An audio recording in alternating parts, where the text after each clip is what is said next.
The night was quiet. Too quiet. The stars above the farm were cold and bright. Wind moved softly through the tall corn stalks. But something else was moving too.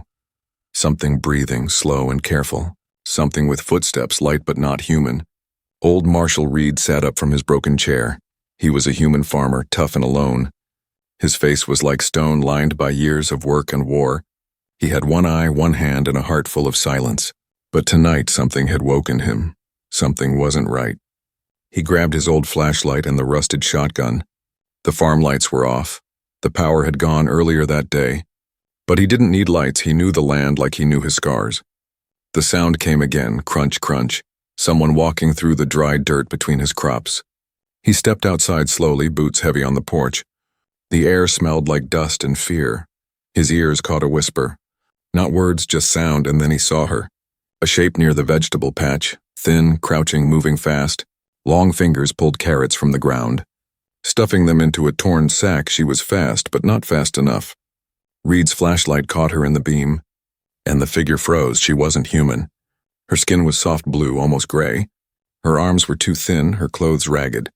Her face tired, she turned slowly, like she was ready to be hit. But Reed didn't move. She stared at him with glowing eyes, wide with fear. Then something strange happened. She didn't run, she didn't fight. She dropped the sack and fell to her knees in the dirt. Her voice cracked as she whispered, "Please." "My children haven't eaten in days." Reed stood still. He had faced pirates, wild beasts, and machines.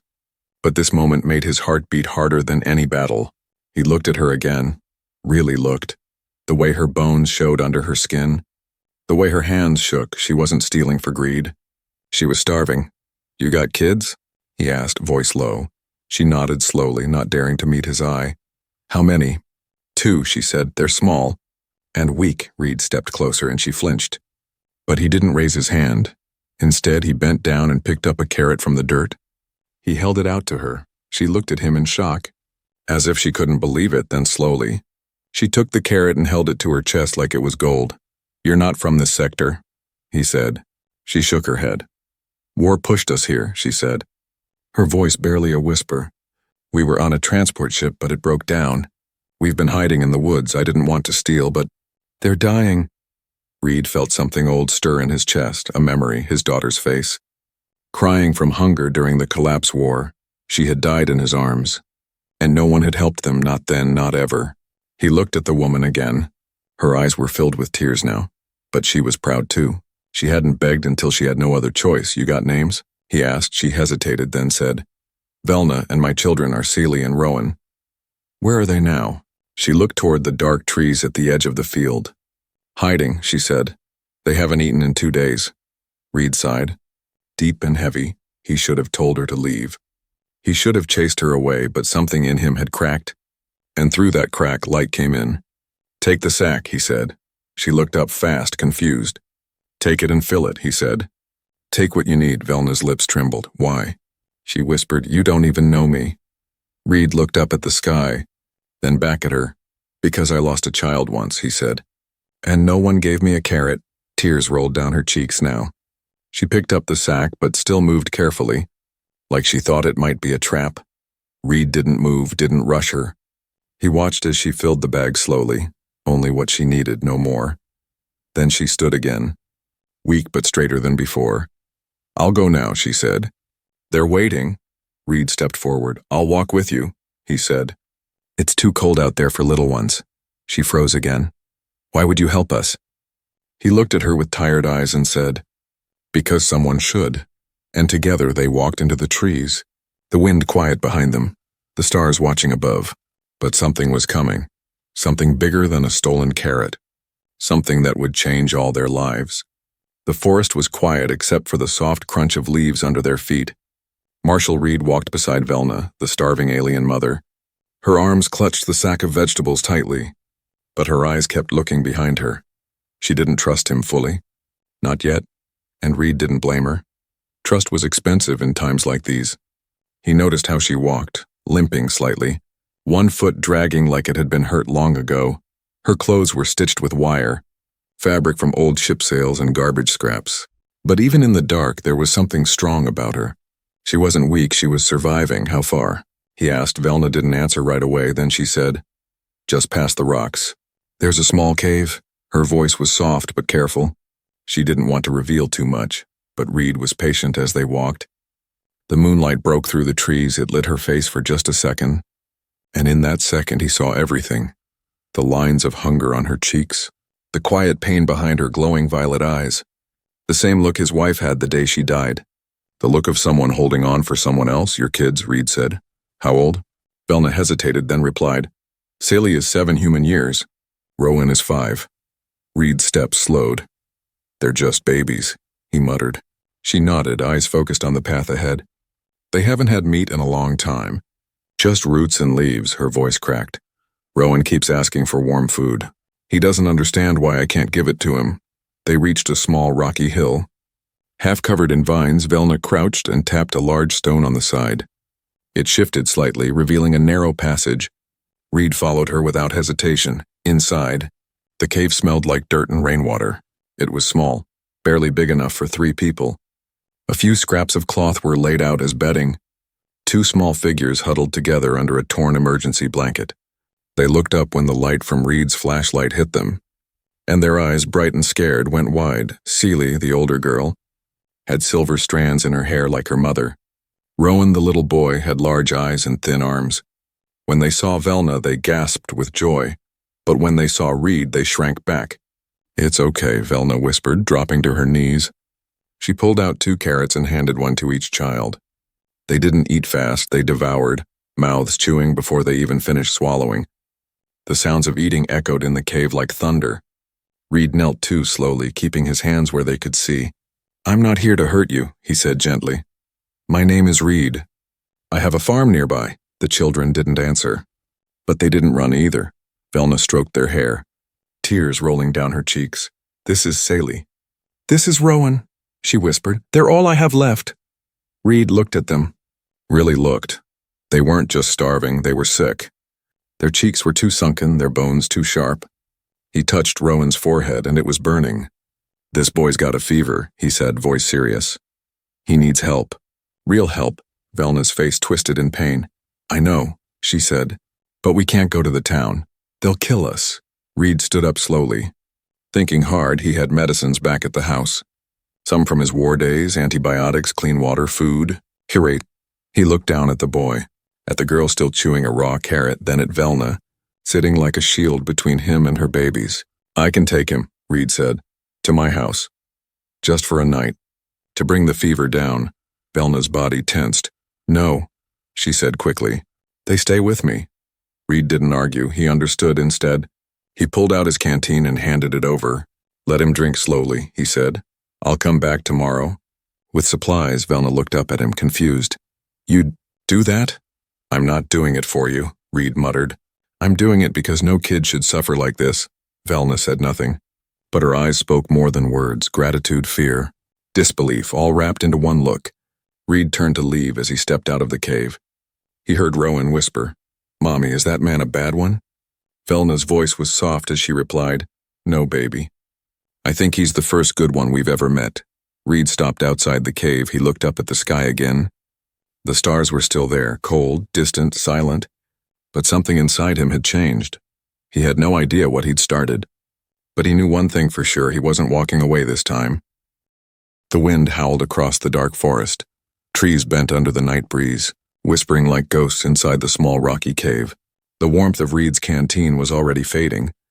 Velna sat close to her children, wrapping her arms around them.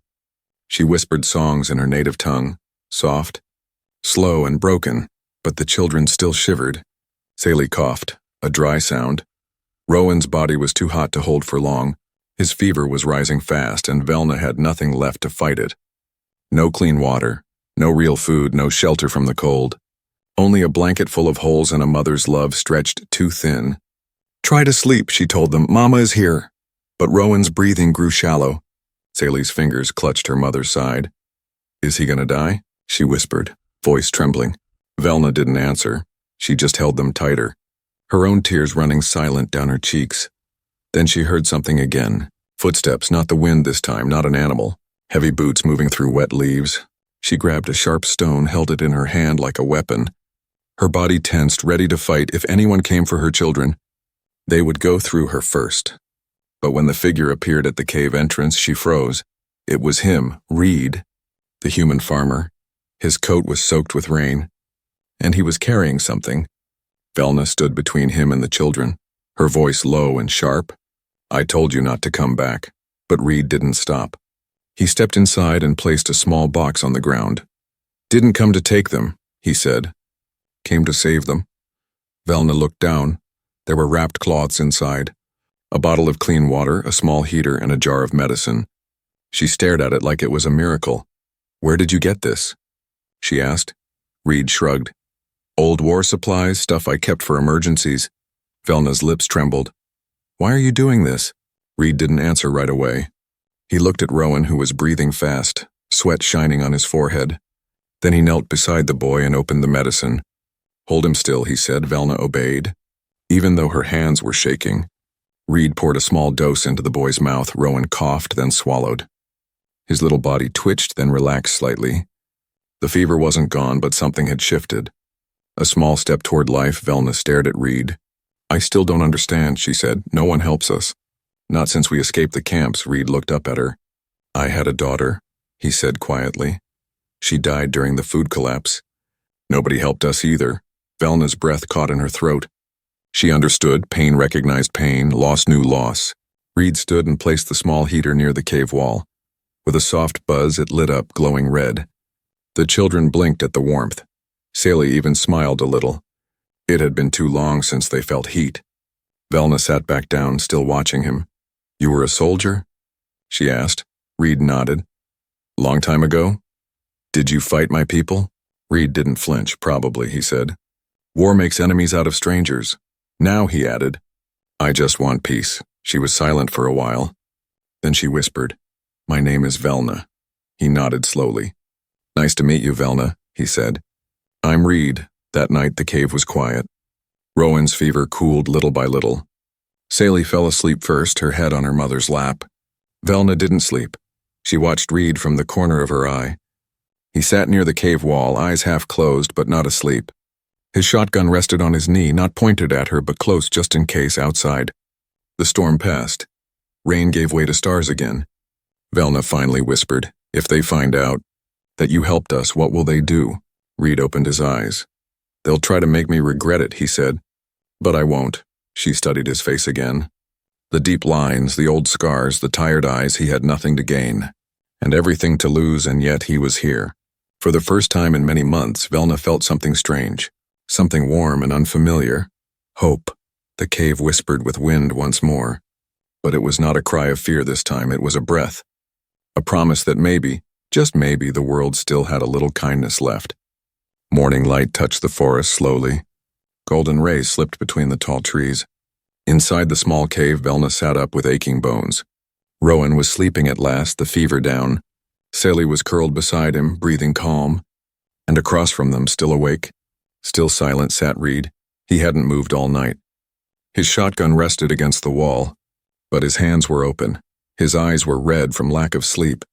But when Velna met his gaze, he gave a slow nod. "They're stable," he said softly. "They just need rest. And food." Velna touched her children's faces. They were warmer now, not from fever, but from life. It had been weeks since she felt their skin without the chill of death in it. Her lips trembled, but she kept her tears in. She was a mother, and mothers held the world together. "Come with me," Reed said suddenly. Standing up, Velna looked confused. "Where?" "My farm," he said. "You can't stay in this cave forever. There's more food, water, medicine. A real bed." Velna's body tensed. "No," she said quickly. "We can't, if your people see us. They'll burn us alive." Reed didn't deny it. "I won't let that happen," he said. "You saved your kids. Now let me help keep them alive." It took an hour for Velna to say yes. She wrapped her children in cloth, carried Rowan on her back, and held Seely's hand. Reed led them through the forest, careful and quiet. They walked the long way around to avoid the village roads. And finally, just before sunset, they reached the back edge of Reed's land. The old barn stood tall, rusty but strong. The field stretched wide with rows of corn and beans. And the house, though chipped and crooked, was home. Reed opened the barn door and waved them in. You'll stay here for now, he said. It's warm, dry, and hidden from the road. Velna stepped inside. It smelled of hay and oil, but to her it smelled like peace. She laid her children on a pile of old blankets. Reed brought bread, boiled beans, and clean water. Rowan smiled for the first time as he chewed the bread. Sally giggled softly when she tasted warm beans. Velna watched them eat, her hands shaking. She had dreamed of this moment, but never believed it would come. Reed watched from the doorway, then turned to go. Velna looked up sharply. You're leaving? Just for a few minutes, he said. I have neighbors and they'll notice the noise. I'll lock the barn from the outside, just in case. She didn't trust easily. But she nodded. Thank you, she whispered. Reed left quickly, walking toward his house.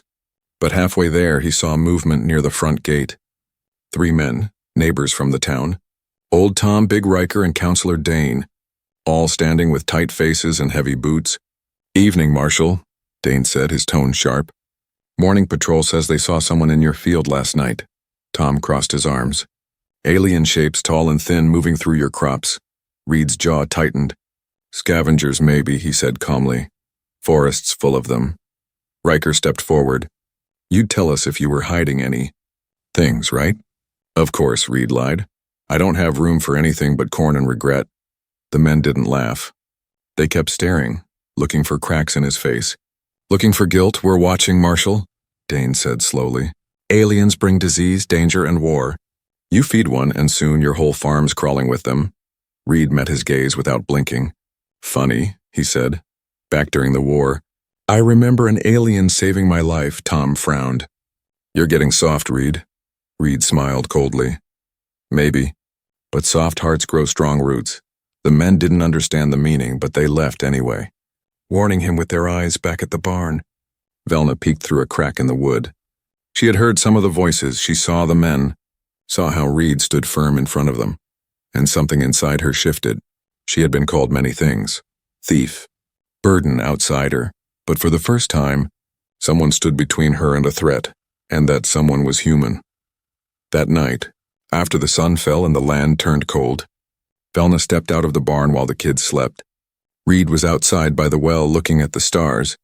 She walked up beside him. Why? She asked softly. Why take this risk for us? He didn't look at her, just spoke quietly. Because I couldn't save my family back then. But maybe I can save yours now. Velna looked up at the stars too. They weren't cold anymore, they were distant. Yes, but not unreachable, because for the first time in a long while she wasn't surviving alone. The clouds rolled in fast, heavy and dark like bruises across the sky. Rain came down hard, drenching the land in cold sheets. Water soaked the soil, turning Reed's fields into rivers of mud. The barn groaned under the weight of the wind, but it held, inside. Velna and her children stayed close. She kept them dry under the blankets Reed had given, but her heart was not calm. It wasn't just the rain. It was the silence. The way the storm covered the sounds from the outside world. Like something was hiding in it, waiting. Reed had gone to check the flood trench behind the farm. He had told Velna to stay inside no matter what. But she could feel it. Danger was near. Her instincts, sharpened by years of running and hiding, screamed inside her chest. She heard a noise, not from the wind, not from the rain. Voices, angry and close. Velna rushed to the crack in the barn wall. Outside, through the curtain of rain, she saw them. 5 men with soaked hats and torches wrapped in plastic, and at the front, Counselor Dane, his coat fluttering in the wind. This is it, Dane shouted. The alien thief is here. Reed's hiding them like strays, poisoning our land with filth. One of the men raised a metal can. Gasoline. Velna's breath caught in her throat. They were going to burn the barn with her children inside. She turned to them. Celie and Rowan were awake now, eyes wide with fear. Stay quiet, she whispered. Stay down. Her hands trembled, but she grabbed the knife Reed had left her. She was ready to die to protect them. But before she could move, another voice cut through the storm. Put it down. Reed, standing in the mud, his shotgun pointed at the crowd. His coat was soaked, but his eyes were burning. You're trespassing, he growled. And you're about to make the biggest mistake of your lives, Dane sneered. You're protecting them, After everything we've lost to their kind? Reed stepped forward. I lost my daughter to hunger, he said. No alien did that. Your council did. Your greed, your rules, your walls. The torch in Dane's hand shook. She's a criminal, Reed. A thief. And you're a coward, Reed snapped. She stole because her kids were starving. You burned because you're afraid. The other men hesitated. One of them looked down, ashamed. Another lowered his torch, but Dane raised the can of gasoline. If you won't stand down, then you'll burn with them, he hissed. Reed's finger tightened on the trigger, but before anything else could happen, a small voice cried out, Please don't hurt Mama. Everyone froze. From the half-open barn door, little Rowan had stepped outside, barefoot, shivering, holding a small piece of bread in his hand. I'm sorry we took food, he said, but Mama was crying and my sister was hungry. We didn't mean to be bad. The rain kept falling, but time itself had stopped. No one spoke. The sight of the sick, skinny child in front of them broke something. Even in Dane, even in the cruelest heart. Something cracked. Velna ran forward and scooped Rowan into her arms. She didn't say a word. Her eyes said everything. Fear, love, sorrow, and the will to protect. Reed lowered his shotgun. One by one, the men turned away. Dane stared for a long moment, then threw the can into the mud.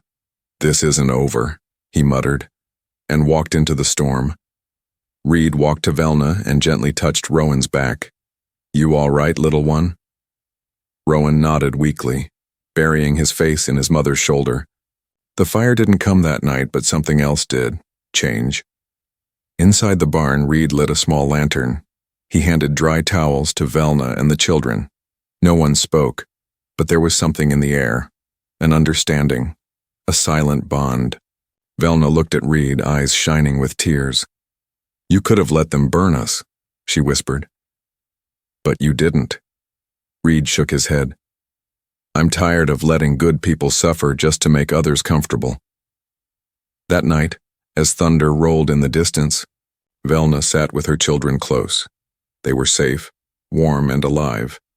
And she knew now, this man, this human, wasn't just a farmer.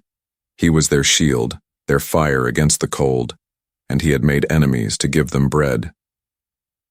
The next morning, the barn smelled like damp hay and warm bread. Sunlight pushed through the cracks in the wood, soft and golden. Velna sat near the small heater, brushing Salie's hair gently with her fingers. Rowan slept peacefully, wrapped in 2 layers of blankets. For once, there was no coughing, no crying, no fear, only quiet. Outside, Reed was splitting logs, his old axe swinging with steady rhythm. The storm had passed, but the air was still heavy. The mud stuck to his boots. His mind was far from the wood, stuck on the night before. On Counselor Dane's words and on Rowan's brave little voice in the rain, he paused to wipe sweat from his brow, then heard the sound of a door creaking behind him. Velna stood at the barn entrance, her arms crossed, but her eyes were softer today. You saved us, she said. Again. Reed nodded. And they'll be back, he said. Dane won't let this go. Velna walked closer, her feet still cautious in the mud. Why did they listen to you? She asked. Why did they stop when you told them to? Reed didn't answer. Instead, he walked into the house and came back with something in his hand, a small box, worn and dusty. He opened it without a word and held it out to her. Inside was a medal, silver and sharp-edged, shaped like a star. The ribbons were faded, but the symbol was clear. Velna's eyes widened. You were a decorated soldier, she whispered. Fought in the outer war. Reed said quietly. Unit 43, Orbital Drop Division. They called us Ghost Walkers. I earned that medal when we held the line on Juno base. Lost my leg in the blast that saved my unit. Velna reached out but stopped herself. She didn't need to touch it. She could feel the weight of it in the air. That's why they backed off, she realized. They still remember who you were. Reed put the medal back in the box and shut it. I hate it, he said. It reminds me of how many we lost and how many we failed. Velna looked at him for a long moment. You didn't fail us. she said softly. You're the reason we're still alive. That afternoon, news spread like wildfire. The town was buzzing. Reed's hiding aliens, some whispered. He threatened Dane with a shotgun, others said. But one thing changed. People didn't just whisper hate. Some began to whisper doubt. A young mother who lost her baby to sickness said, "At least those kids are alive." An old man with a burned farm said, "Reed saved my life once. If he trusts them, maybe we should too." By evening, a knock came at Reed's door. He opened it slowly, hand near his belt. But it wasn't Dane. It was Mrs. Keller, the baker's widow. She stood there with a basket of bread. "I heard there were children," she said.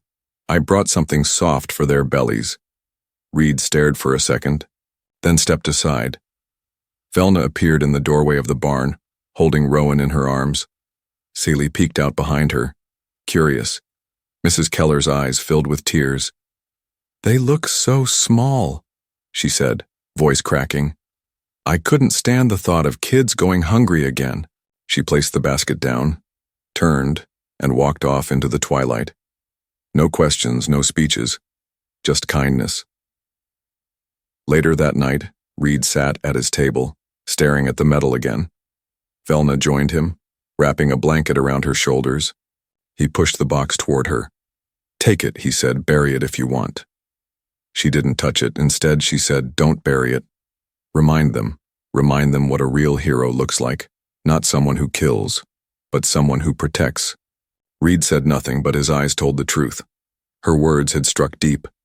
Suddenly, Celie ran in with a drawing in her hand, crayons on old paper, a rough picture of Reed, Velna, and the kids under a big sun.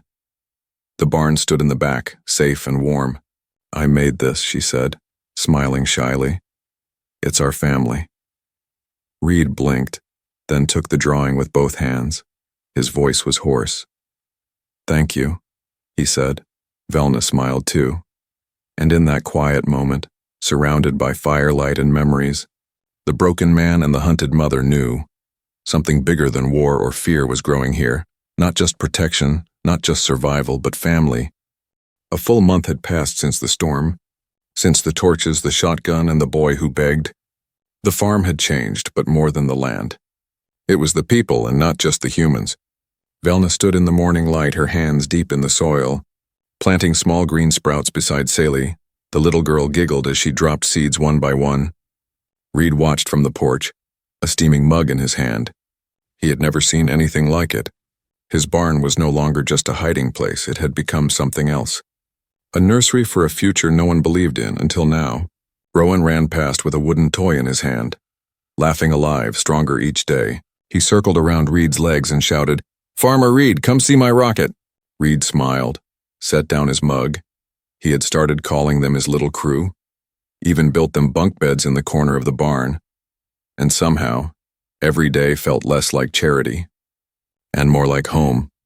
That afternoon, visitors came, not with torches, but with tools. Old Tom brought spare lumber. Mrs. Keller brought sugar and dried fruits. Even Riker, who once called aliens filth, came with a sheepish face and said, "I got extra fencing.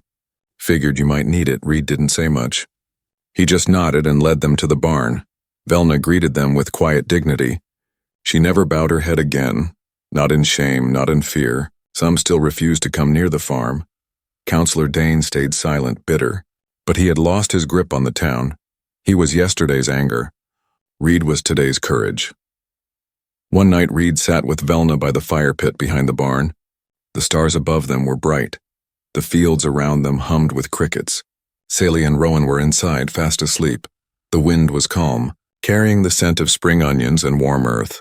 Velna looked up at the sky and asked softly, "Do you think they'll always hate us?" Reed poked the fire with a stick. "I think hate's like weeds," he said. "If you feed it, it spreads, but if you plant better things around it, it dies." She looked at him with quiet eyes. "And what are we planting?" Reed smiled slightly. "Hope," he said, "and trust, and stubborn love." Velna chuckled for the first time in days. It was soft but real. She had started to laugh again, not just out of relief, but because she believed something better was possible. Then came the sound of boots behind them. Reed turned, cautious, but it was Dane. Standing alone, hands empty, Velna stood quickly. Shielding herself out of habit, Reed stepped beside her. Firm and calm, Dane looked tired, not angry, just lost. "I came to talk," he said. Reed didn't move. "Talk then." Dane looked at Velna. "I still don't like your kind," he said, "but I can't deny what I saw. You fought harder for your kids than most men fight for their own." Velna said nothing. Dane turned to Reed. "The town's voting to open the school again, the kids. They can come." It was a crack, small but real. Reed nodded. "We'll think about it." Dane walked away. No apologies, but no threats either. And sometimes that's enough to start change. The next morning, Sally held her mother's hand as they walked to the garden. Velna placed seeds into the ground gently, whispering words from her people's language, blessings for growth, for safety, for the promise of another day. Reed stood by the fence watching the sun rise. He could feel something deep in his bones. Not just the weight of the past, but the warmth of the future. He had once been a broken man on a lonely farm. Now his days were filled with noise, laughter, footsteps, voices, a family that wasn't his by blood, but his by choice. Velna looked up and called to him. "We'll need more space soon." Reed raised a brow. "Oh?" She smiled and said quietly, "Sally wants to plant flowers next. She says they're pretty." "And this place deserves to look pretty?" Reed chuckled. "Then I'll make room." And as the sun climbed over the fields, lighting up the wet soil and green leaves, the seeds they planted, both in earth and in each other, began to grow. Not just food, but family, not just survival, but something beautiful, stronger than hate, stronger than fear. The kind of future no one thought possible. Until one starving alien mother whispered for help, and one quiet human answered,